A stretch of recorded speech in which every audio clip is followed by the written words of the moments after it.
Welcome to a place where comfort is shattered and secrets are dragged into the light. This is not a channel for gentle stories or easy truths. Here, power collapses, loyalty rots, and the people you thought were untouchable are pushed to the edge until they break.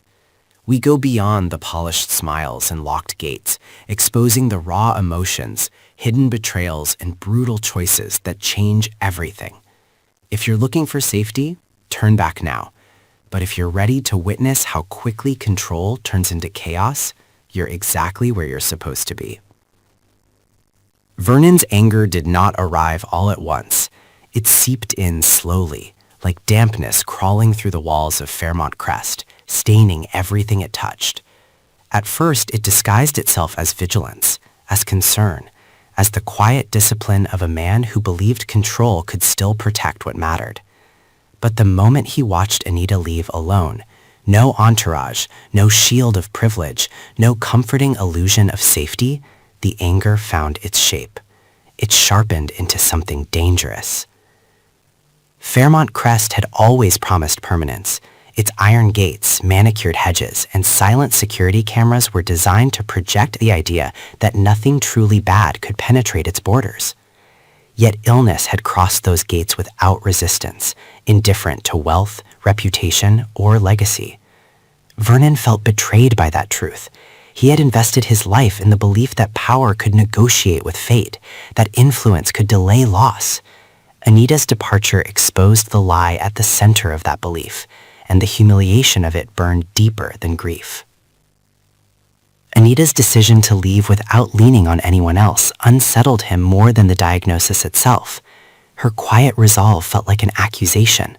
She had chosen solitude over shared suffering, distance over reassurance. To Vernon, it seemed like a deliberate rejection, not of him alone, but of the entire world he had built around her. He replayed every recent moment, searching for the fracture that pushed her toward isolation. The more he searched, the more he sensed the presence of something corrosive, secrets left unspoken, loyalties quietly reassigned.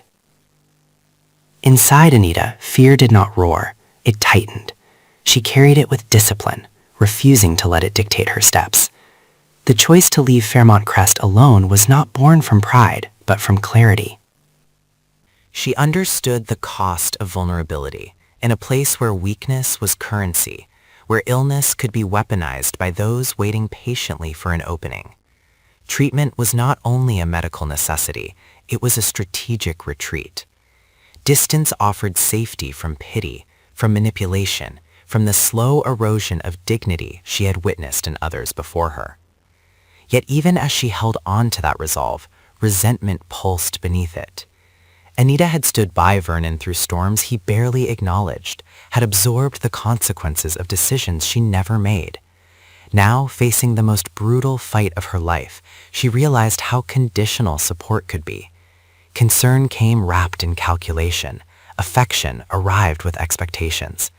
Leaving alone was her refusal to perform courage for anyone else's comfort. Vernon's inner conflict metastasized alongside Anita's illness. Rage at his own helplessness twisted into suspicion. He began to see betrayal not as a possibility, but as an inevitability.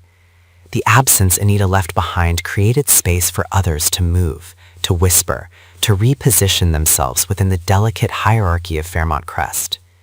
Every gesture of sympathy felt rehearsed, every offer of assistance tinged with ambition. Vernon responded by tightening his grip, making decisions faster and with less mercy, convincing himself that decisiveness equaled strength. Those decisions rippled outward. Long-standing alliances cracked under the pressure of his sudden severity. Individuals who had benefited from his restraint now found themselves exposed, stripped of protection.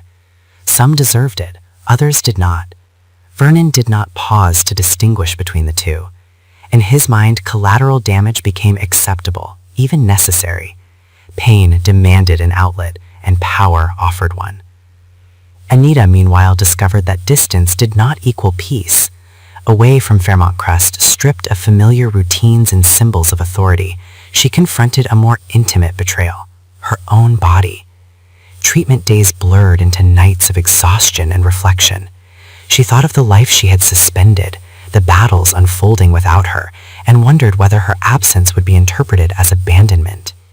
That fear hardened into anger, not at Vernon alone, but at a world that demanded constant presence to validate loyalty. Memories surfaced uninvited, moments when she had compromised, stayed silent, allowed herself to be used as a stabilizing force, while others pursued chaos. Illness stripped away the last of her tolerance for that role. She began to imagine a future that did not revolve around containment and sacrifice. Survival, she realized, might require more than enduring treatment. It might require dismantling the structures that had quietly consumed her. Back at Fairmont Crest, the atmosphere grew volatile. Vernon's authority remained intact, but its tone shifted. Where there had once been calculation, there was now impatience. Where there had been restraint, there was retribution. He justified every harsh decision as preparation for loss, as armor against the possibility that Anita might not return the same, or at all. In doing so, he pushed others towards desperation, forcing them into choices they would not have made under calmer circumstances. Those choices bred consequences. Information leaked. Trust fractured. The community that had thrived on polished unity began to show its seams. Vernon sensed the unraveling, yet refused to slow it. On some level, destruction felt honest. If Fairmont Crest could not protect Anita, it did not deserve to remain untouched. Anita felt the tremors from afar. Reports reached her in fragments, enough to reveal that Vernon was burning bridges in her name without her consent. The realization wounded her more deeply than any physical side effect of treatment. She had left to preserve her autonomy, only to find it appropriated in her absence. That knowledge ignited a colder, more focused anger, one that sharpened her sense of purpose rather than blurring it. She began to plan, even as her body weakened.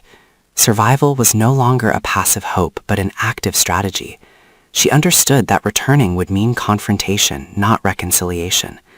The people she left behind were being reshaped by fear and ambition, and she would have to decide whether to reclaim her place within that world or dismantle it from within. Vernon stood at the center of the storm he had created, mistaking isolation for strength. Nights grew longer, sleep more elusive. In rare moments of clarity, he recognized that his fury was a mirror of his terror. The thought of Anita enduring pain without him fractured something essential inside him. Yet pride prevented him from reaching out, from admitting that control had failed him or compassion might not have. Both of them, separated by distance and circumstance, were being driven towards the same precipice. Illness had exposed the fragile scaffolding beneath their lives, forcing decisions that could not be undone. Betrayal no longer came only from others, it emerged from within, from the choices they made to survive. Fairmont Crest waited, silent and watchful, for the reckoning that would follow. The gates still stood, the illusion of order intact, but the foundations were compromised. When Anita returned, if she returned, nothing would be neutral. Every unresolved conflict, every act of anger disguised as protection would demand its price, and both Vernon and Anita would have to face the truth that survival, in its purest form, often requires destroying the very world one once fought to preserve. And so the story does not end with answers, but with consequences. What was once hidden behind wealth, status, and carefully guarded silence now bleeds into the open, impossible to contain. Every choice made in fear, every betrayal disguised as protection, every moment of anger left unchecked has carved irreversible scars. The gates that once symbolized safety now stand as witnesses to everything that failed inside them. No one walks away untouched. Survival comes at a cost, and sometimes the price is the very identity you fought to protect. As the dust settles, one truth remains brutally clear. Power cannot cure loss, control cannot erase regret, and love, when twisted by pride and silence, can become its own form of destruction. The future ahead is uncertain, shaped by wounds that have not yet healed and decisions that can no longer be undone. What lies beyond this moment is not redemption or peace, but reckoning. And when the next chapter begins, it will not ask who is ready. It will only ask who is strong enough to endure what comes next.